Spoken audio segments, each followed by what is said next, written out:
Hey, folks, good morning. Welcome to Advisory. I hope you're all doing well. Yesterday in Advisory, we talked a little bit about who we want to be, both right now and when we grow up. For today, we're going to think a little bit more intently about this question: what do you want to be when you grow up? Like I said before, this is a very common question to ask kids, and it can be very stressful to answer as a kid. Even as a junior or senior who's about to make those decisions, this question can be really, really stressful, and it doesn't have to be. We're going to start thinking about our future in terms of our career. And as you make these decisions and as you think about these things, I'm going to give you 6 considerations, both from someone who has been through a couple of jobs, who is in the middle of his career, and as someone who this question really stressed out when I was around your age. So my hope is that by thinking of these considerations, it'll take some of the scariness or the mysticism out of choosing a job or choosing a career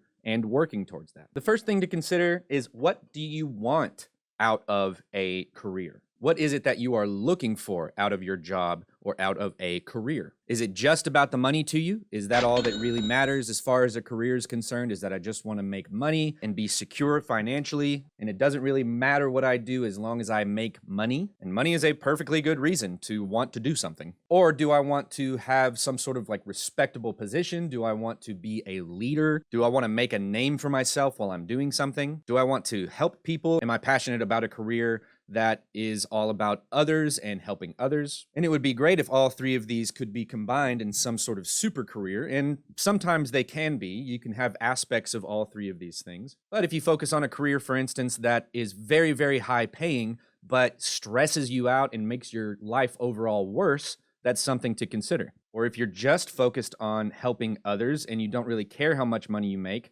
and so you yourself kind of struggle financially, that may not be something that you're looking for either. So it's all about a balance between these kind of things. What do you want out of your career? Second thing is to remember that your career can be your passion. In fact, a lot of people say, if you do what you love, you'll never work a day in your life. And maybe there's some truth to that. I think it is important to be somewhat passionate about the work that you do so that it motivates you to get out of bed and do that work every morning. So your career can be your passion, but it doesn't have to be necessarily. A lot of the times we get so focused on just making a career out of our passions, and we see others have a career that is based on their passions, and it looks cool and it looks fun. And if there is a career that lines up with your passions, I think that that is great. But at the same time, your passion doesn't have to be directly tied to your job or your career, your source of income.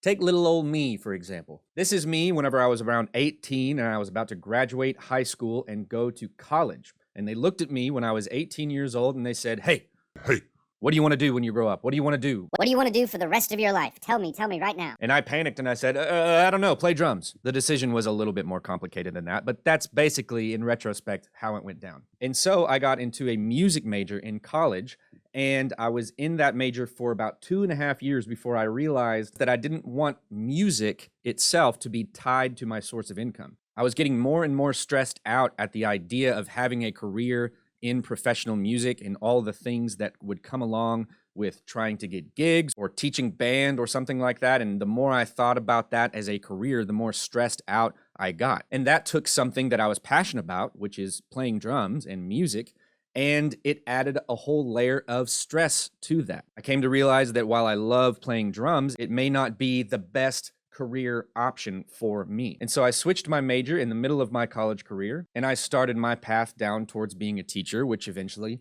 led me here. And here's the best part. I never stopped playing drums. I still play drums to this day. Every once in a while, I'll have a gig with a couple of bands, or I'll spend some time in a studio, and I can do that on nights and weekends, and I don't have to worry about that being my sole source of income because I have this job. And I am passionate about education, but playing drums was my first true love, and I can still do that even though it's not tied directly to my career. Number 3, you want to think about how this career would fit in with other parts of your life. A lot of the times we think that we choose a career and then try to fit our life around that career. But I would say that you should do the opposite. When considering a career, you want to think about your own interests. You want to think about what sort of time commitment you're willing to put forward into a career. You want to think about what sort of energy a career might take from you. You want to think about how to manage your energy levels with a career and the rest of your life. You don't want a career that is going to spend all of your energy while you're at work, and then by the time you get home, you have no energy left for yourself or your family or your interests or hobbies or whatever. Think about your personality. Do you think that this career would fit in well with your personality? For instance, I love teaching, I love being creative, and I love being a little silly, which this job is perfect for. And it may not fit my personality to be at some other sort of desk job where I have to crunch a bunch of numbers, do a lot of data, spend a lot of time in spreadsheets. It just wouldn't fit me. And so think about what your personality is and how that might fit into a career. And your values. It goes back to what you want out of a career. Do you value just getting money out of this? Do you value your own personal time and well-being? Do you value spending time with your friends and family? Think about how a career would fit in with these parts of your life rather than how these parts of your life can be shaped to fit a career. Number 4 is choose something you are good at. You always want to think about what your strengths are and how they could possibly lead to a career, but you don't have to already be good at something to have a career in it. It can also be something that you want to be good at. I had a friend in college who went to school for graphic design, and sometimes I'd see her work and I'd think, wow, she's such a good artist. She must have always been good at art. She must be really good at drawing. And then when I asked her about it one day, she said that she had never really drawn before going to college. She thought that graphic design sounded fun and wanted to learn more about it.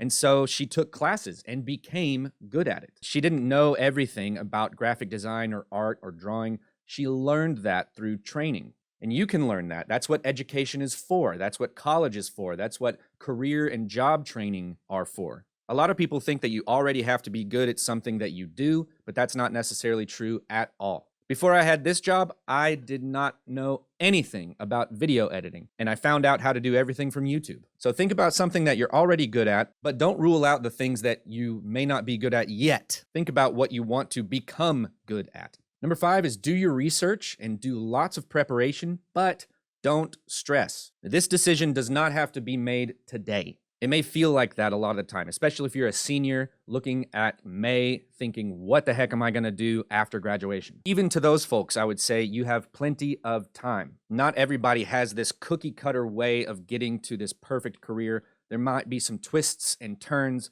And so you want to research and you want to prepare, but you don't want to stress out about it yet. It's not worth stressing. And the final consideration that I have for you is to hold everything in an open hand, like this. This is just a metaphor that I like to use to think about things whenever I get too stressed or want to retain more control over a situation. We want things to be in our control. We want to hold on to things tightly. If we have a plan, say, to be a doctor, we want to make sure, I've got to be a doctor. I've got to do all the things now. I've got to have good grades. I've got to get into a good med school. I've got to do all these things. But then what happens if something more interesting than medical practice comes along, something that you might be more passionate about?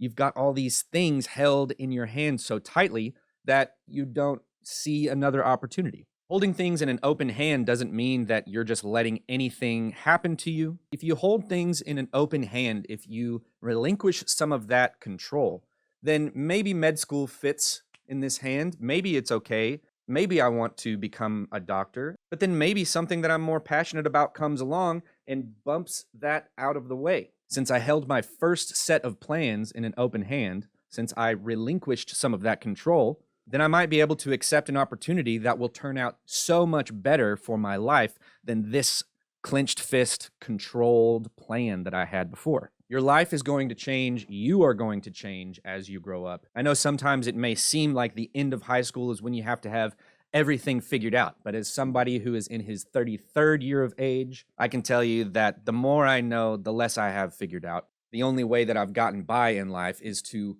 hold everything in an open hand. So those are my 6 considerations to make when you're thinking about the future in terms of your job.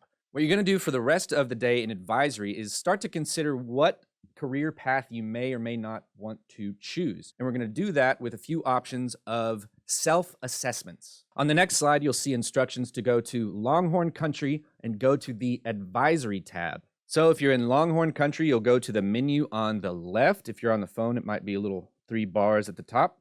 You'll go to Advisory, and at the very top of Advisory, you'll see today's link. And this link leads to a list of career aptitude and interest self-assessments. You'll just click on that link and it'll lead you here. These are 13 tools for self-assessing what your own interests are and what careers might be good for you. And it goes through what kind of assessments are here and then lists 13 really good career aptitude tests for you and interest tests. Some of them are based off of specific careers. Some of them lean more towards your personality and what sort of careers might fit your personality. But there's all sorts of options. So I want you to scroll through these and choose at least one of these aptitude tests to take today in Advisory. Most of these assessments are free and don't require you to register or put in your email or anything like that.